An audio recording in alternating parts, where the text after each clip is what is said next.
The images are frightening. Structures that once sat on solid ground sunken or swept away in an earthquake. It's a phenomenon called liquefaction.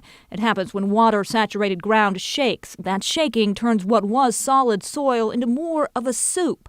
A problem Portland will one day face. In the event of a Cascadia earthquake, which could be a magnitude 9, there would be extensive liquefaction in this area. That's because of the Willamette and Columbia rivers and the sandy, saturated soils along them.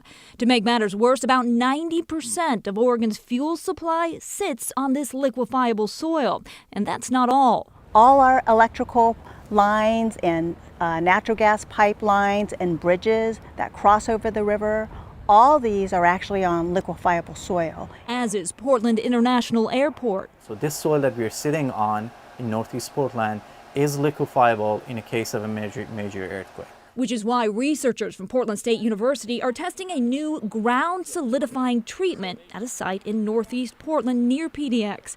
The treatment uses microorganisms to desaturate the soil and prevent liquefaction from ever happening in the first place.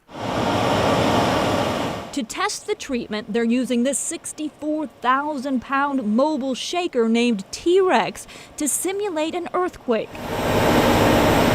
and find out if that soil treatment works. Preliminary findings show the new method does desaturate liquefiable soil. Of course, more studies need to be done, but experts say if this method proves successful, it could save not only structures, but also lives. This is amazing. This is very exciting research going on here. Plus, the all-natural soil treatment can be applied to existing structures at a fraction of what other methods cost. A method being tested right here in Portland by researchers hoping to make not only their city safer, but all cities prone to earthquakes. This could be a game changer in mitigating liquefaction risk, not just in Portland, but all over the world. In northeast Portland, Keely Chalmers, KGW News.